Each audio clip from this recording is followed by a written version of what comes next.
Leaders Living Their Values interview. And just even in starting, I'm recognizing how much I miss this and how excited I am about bringing to you an amazing human, Jean Gomes. And it's, let's just dive in. So, sir, who are you? Hi, Mitchell. Delighted to be here. Well, I'm John Gomes. I am a author, a researcher, and a consultant. I'm a father of two daughters. Who one's a neuroscientist, the other is an artist. I live in the UK, not far outside London, and I run a research-based consultancy called Outside, which is part neuroscience and part management consulting, working with some of the world's largest clients, applying the science of mindset to help leaders solve their greatest challenges. So, by the way, it is always amazing when someone can so elegantly describe who they are.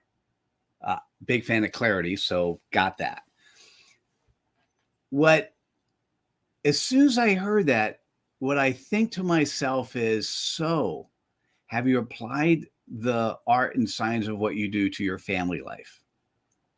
Oh, definitely. On a continuous basis. I mean, let's cut to the chase. I mean, the science of mindset is really about self-awareness, and it's a kind of like a series of layers of an onion that you keep on peeling back to get from consciousness through to empathy. And you can't but not be thinking about that in every interaction you have with people in your life outside of work. So it's not, it's not something that you can separate. It's a whole experience. So I guess give me an example um, of accidentally applying it at home when you really shouldn't. Well, I think, part of what we try to do is to redefine this understanding of mindset, which has become incredibly, overhyped, overused, and people mostly don't know what they mean by the phrase. They just have it, they just imbue it with significance. So it's everything from personality through to social affiliation, the zeitgeist, you name it. You can put the word in front of or behind something, and all of a sudden you elevate it. What it actually means is how you make sense of yourself in the world. It's not your personality. It's not just your beliefs and assumptions. It's about how you feel, think, and see. And science now has got to the point where it's really understanding how all of those different components work together to create moments of certainty or doubt or action. And what's fascinating about this is that what we're learning about mindset is you can actually build a mindset. You can think about it in lots of different ways, but you can build a mindset and apply it to the challenges facing you.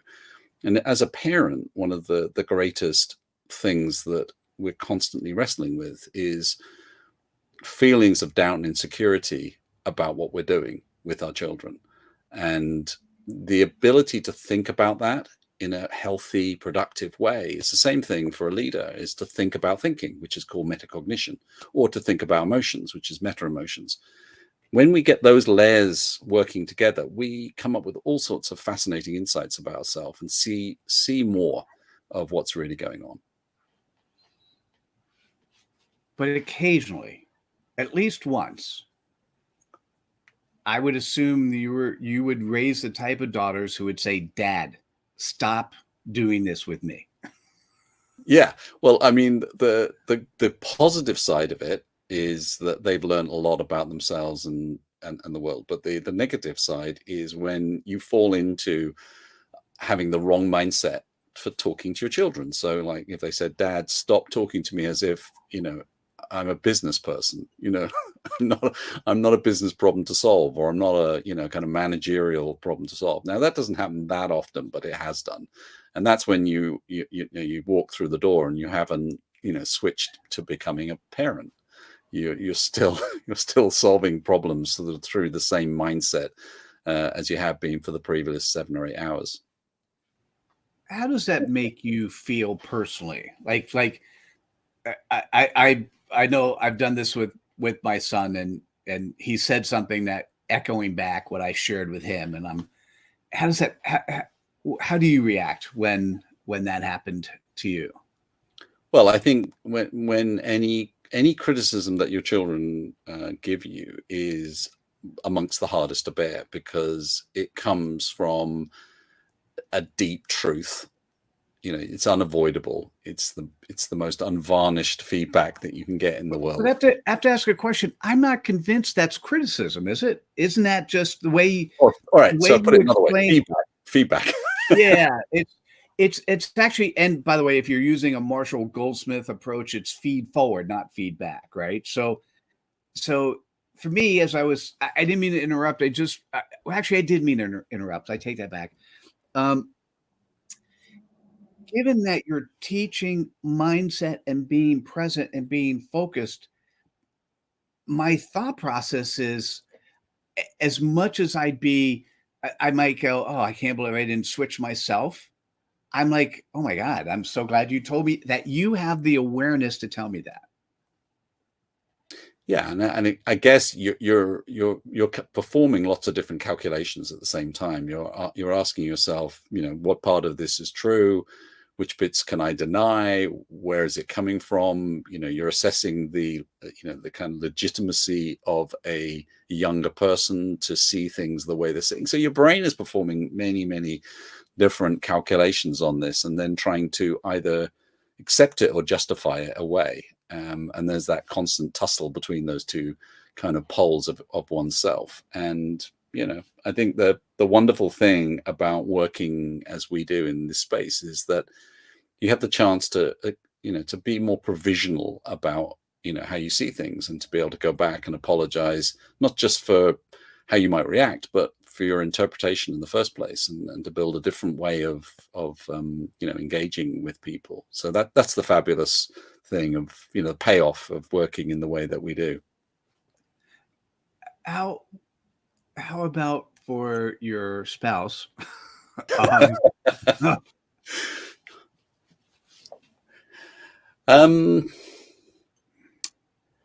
Well, she has worked with me for a long period of time, nearly 30 years. And so we know each other incredibly well. We worked before we got together and before we got married. And so we know each other very well. We know our work. And so there is a deep kind of shared language and understanding. And so what ends up happening, I think, is that maybe disagreements and arguments go to a different level in terms of meaning and significance. Occasionally, because you're charting new depths, but have to say that we have a great marriage, a great relationship, and a great mutual understanding, and tools and language to explore that a lot of people probably don't have. Well, that's exactly. Thank you. You just brought me to what was next.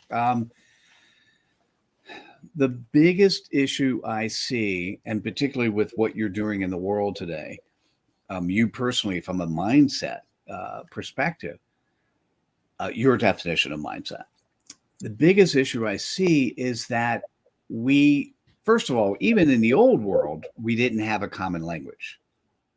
But now, when things change so dramatically, we really don't have a common language. And the fact that you've been able to create one, now I can't speak. Listening to how you responded to your spouse, got that. Having a common language is amazing. That's a separate side project for you, the marriage thing going forward. But tell me about what do you see inside of the companies you're working with? It's a crazy time.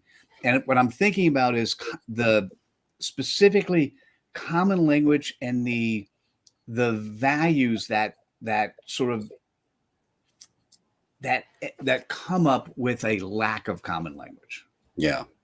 Well, I think where this shows up mostly at the moment, in terms of real problems, is that people and organizations are trying to accomplish something that's never been done before, a level of change with a background of uncertainty, with enabling technologies that are both terrifying and exciting at the same time.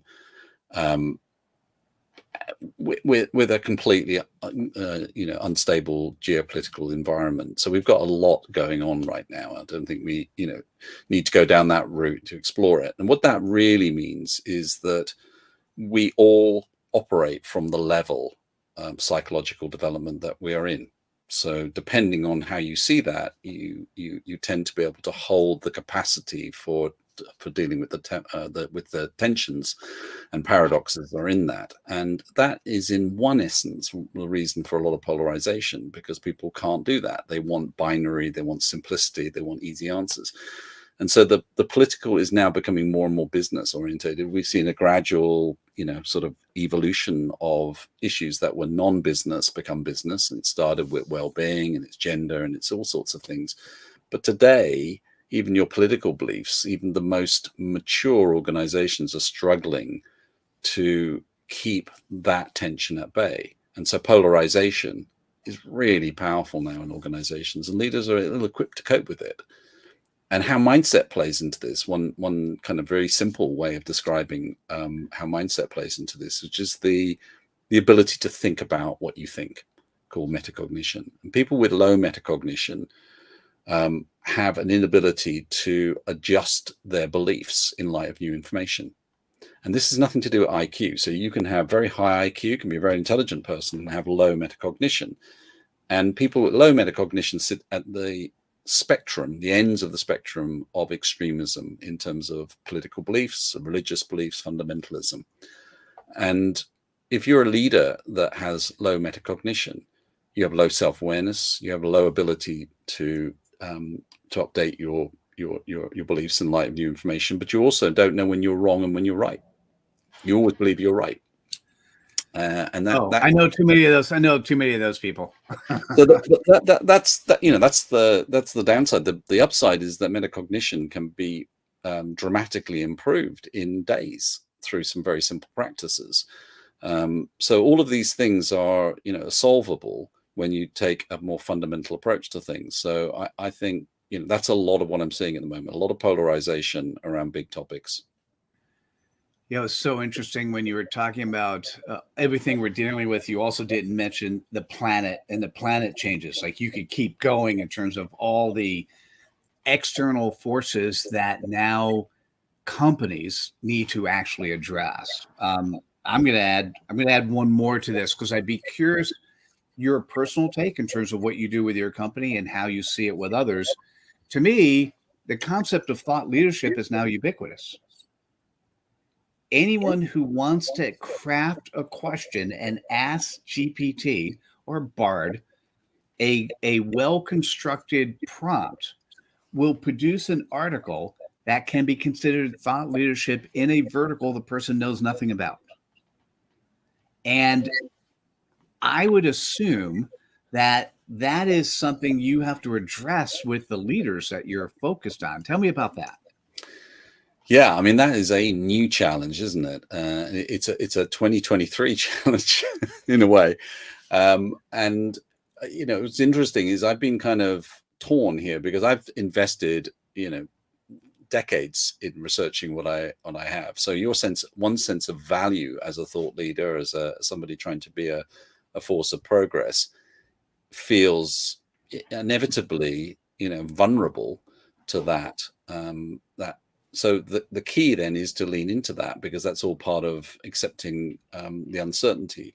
So what I think really boils down to is that we're in a transition point.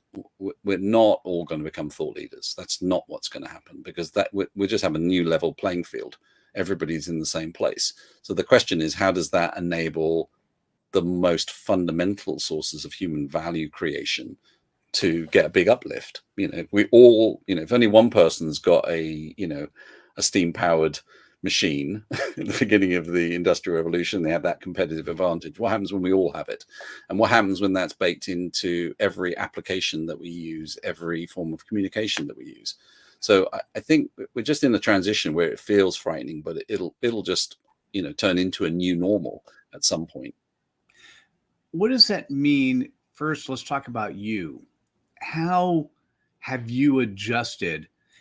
The problem with somebody with your personally, your capabilities, your credibility, what you've done to get to where you are now, theoretically, other people now at the exact same spot, even though they have none of the background, because they could ask the question and get the same response. Now, when they're live, they could be nothing like you. Got it. Yeah. But theoretically, they're the same. How have you adjusted who you are and how you show up? And then you could continue on. What does that mean for the clients that you're working with? Yeah. So I think the illusion of knowledge that has been, kind of cultivated using AI is just that. It's an illusion, because to turn knowledge into experience and then turn experience into competency, it can't do that for you. What'll end up happening is that you'll just be overwhelmed by the complexity of any kind of real life situation. So you can look cool in a meeting by being able to answer the question, can you actually solve the deeper problem? And can you actually come up with a solution that will work in the complexity that only wisdom and experience can give you? So I think, my belief in that is I've seen a lot of attempts to do that, but they are superficial and fairly fragile. Now, that's not to say that's not going to change, but at this stage, that's where it's at. So I come back to, what's the key thing here is that what closes the gap, say, between intergenerational differences is not the differences, it's the value that both sides can get from one another. And the same thing applies to technology. So the question I plant in the minds of younger people is, what does enduring human value look like in a world of AI? What are you for? And what you're not for is to keep chasing the latest ChatGPT prompt or latest app that's going to make you look cool on TikTok, because that's a transient form of competitive advantage. And it might last a week, a month, a year, but it's not going to actually take you forward. It's all going to, you're building a career and a life on very superficial platforms. So I love your answer. Now let's do the and. Okay. The and is, for whatever reason, we have become less and less information discernment focused people. We hear somebody, one of the problems with thought leadership and the microphone being passed now across the world to anyone who you end up having, as you mentioned, political parties who mention an agenda that has no basis in scientific fact. As a matter of fact, no basis in historical fact, no basis in fill in the blank, right? And now there's a set of followers following the authority, whether it's the thought leadership authority or 30, and that authority says something, and the person who's listening accepts the answer as is. There's no information discernment. So I like your response if we can encourage people to have that mental mindset of don't believe the first thing you hear, to be able to have.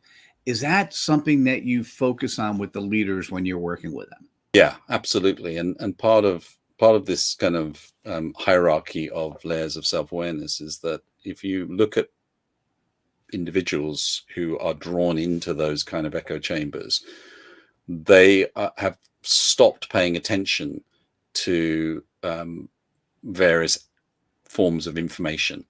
So what they're doing often is a need in them is being met, primarily an emotional need, which is either to feel part of something, to feel heard, and then they're fed with things that make them feel angry and justified about being angry, or so that you create a community based on feeling, which then is played back to you as not feeling but as passion, and purpose. So your purpose to feel angry, your purpose to feel frustrated, not to actually change things for the better, but actually to stay in that zone of self-justified self-righteousness and so on. And that is very dangerous. And what people who care about trying to be evolving and creating progress for humanity have to tackle those things head on. But what technology does is it always enables human nature for better or worse, and the more powerful the technology, the more powerful it enables the worse as well as the good. And how, I think that's the, when I look at you and think about you, and by the way, for those who are actually seeing you versus just listening, both Brian, who is producing the show, and I are so excited to recognize that is not a virtual background. That is your library. Yeah. Right. Very cool. Is that in your home? Is that the? Yeah. This was a kind of emergency to sort of find a home for a lot of books that my wife was not going to let me put anywhere else in the house. So this is an overflow of my main library, which is in the office. So I love that. And it's so cool looking, by the way. Oh, thank you. My wife did that with my sword collection. She's like, oh, we got to do something with that. And my books are everywhere. And we like to find places to gift them away to libraries when they're actually accepting or other locations. So yeah. I'd love to be able to see. All right, different thing. From a mindset perspective, if you're going to list 3 things, if an executive said to you, okay, we want you coming in, what are the top 3 things that are going to change in my people as a result of you coming in and focusing on mindset? Yeah. Well, it's quite simply at a very high level. The first thing is that you give them a actionable, workable definition of what mindset is. And that is a big thing, because when you talk about mindsets, typically the literature, I've done a lot of looking at this. The literature doesn't tell you what a mindset is. It has one sentence, which is usually the dictionary definition, or from some old psychology textbook, which says the same thing, which is the accepted set of beliefs and so on. And then it moves straight from that to telling you what the behaviors are of somebody with a specific mindset. And the problem with that is that's completely inactionable. If you tell people what their 5 behaviors are of somebody, an entrepreneur or an intrapreneur, it doesn't tell you anything about the actual mindset. So that's the first thing, give them a workable definition of it. The second thing is to show how you build the architecture of your brain, because mindset is not a concept. It is actually just a product of the architecture of your brain, the regions, the neural pathways in your brain that you can actually build around these different mechanisms of metacognition, of interoception, which is the information coming from your body that informs your sense of safety in the world and so on. You can build those pathways, you can build the regions of your brain to make you, better at dealing with judgment in uncertainty, to have better well-being and so on. And the third thing you can do is you can apply that understanding to solve specific problems. You can build mindsets that allow you to solve specific problems around anything from innovation and growth through to inclusion and safety within your organization. So if you're going to summarize that in 3 bullet points, what would they be? Understand, build, and apply mindsets for the future. Yeah. Yeah, that's pretty cool. What business leader wouldn't want that? One with low metacognition. Thank you. I don't know if it's in the UK, if it's a softball. What would be in the US, we talk about you throw out a softball and then you got to hit it. What would that be in the UK? Well, I suppose it would be, sort of like a hole in one or something like that in golf. Yeah. Yeah, it's interesting. So when I think about you, the conversations we've had have always been just completely open. There's no planned agenda.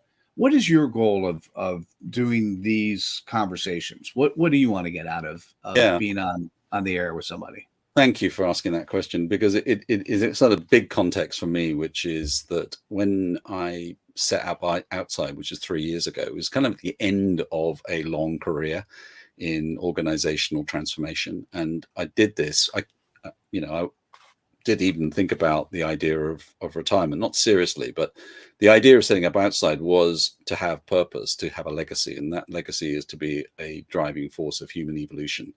So that was the reason we set it up, was to generate a real body of knowledge that we eventually give away to the world, and that we find people to help us do that.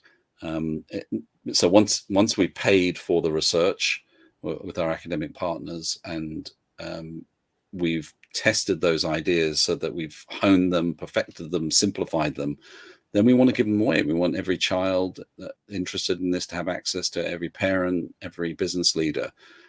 So that would be my kind of final act, to make a real contribution to human progress. Nice.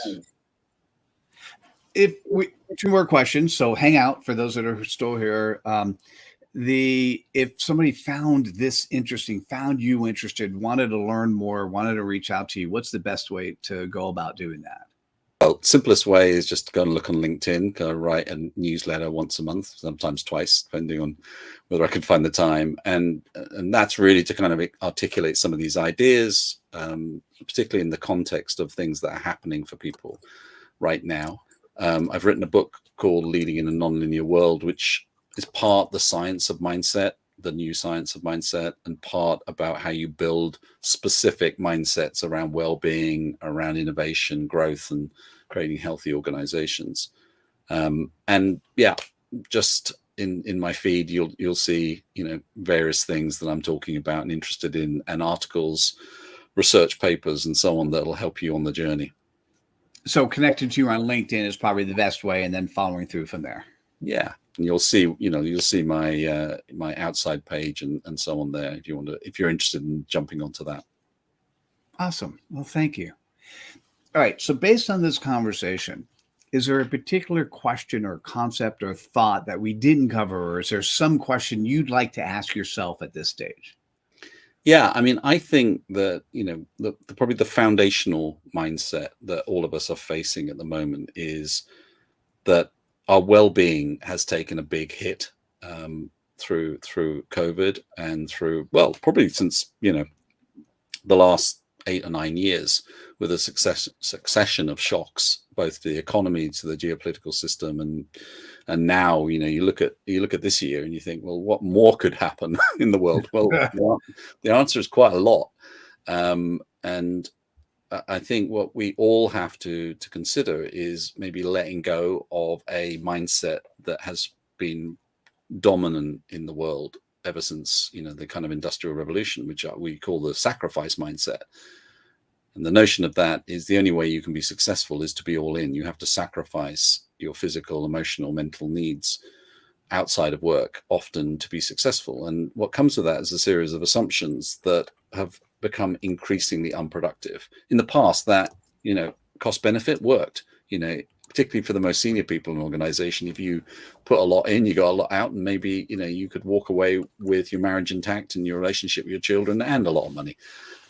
Increasingly, that isn't the case. And so the costs are rising significantly. So I think we need a new mindset around work, which is more sustainable, which is a sufficiency mindset, one that's based on an assumption that we can be successful and meet our core needs. And that both and is, I think, the biggest shift that we need to make as a population. Otherwise, the costs to our health, to our, our marriages, to our children, and to wider society are just going to keep rising, and there's no stopping to it. I love that. Okay, so in a minute, we're going to either learn more, where could we learn more, or tell me a little bit more about the sufficiency mindset.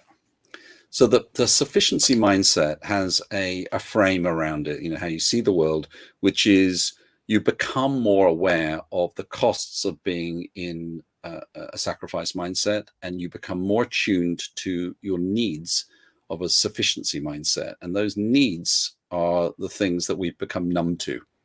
We've become numb to physical, emotional, social, purpose-driven needs. And every time we do that, what we end up doing is either acting out or trying to numb the pain associated with those needs not being met through alcohol, through television, through doom scrolling, through avoidance, and so on, or even getting addicted to being angry with people, so feeling constantly exhausted, irritable, and disconnected from people and passions that you would normally care about. That's the first thing, is to become really, really aware of that. The second then is to start seeing meeting your needs not as a benefit or a luxury or a sign of weakness, but as actually a social innovation. How do we win and meet our needs? How do we do that so that we can change the nature of the game? And then I think the final piece of the equation, the feel part of our mindset, is becoming recognizing that negative emotions aren't something being done to us. They are a signal that a core need is not being met. They are just like this amazing feedback loop. And when we tap into that, we can prevent, becoming numb and reread our emotions differently. So that's a little bit about what I'm doing there. And I've done a couple of talks about this. Again, they're online if you're interested in finding out more. I love that. Thank you so much for sharing. I really, really appreciate it. And it's been, last time we talked was August. Life has changed for both of us. Life by definition always changes. And for me, I'm actually thinking about all the stuff I'm doing and looking at the integration points. And so I'm excited to continue our conversation.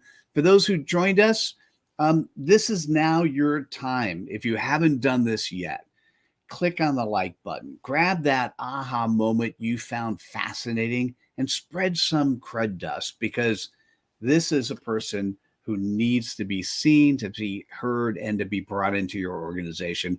Thank you so much for joining us today. Really appreciate it. Have a good rest of day. as little as that is for you at the moment. And everyone else, thanks so much for joining us. Take care. Thank you, Mitchell. Absolute pleasure. Oh.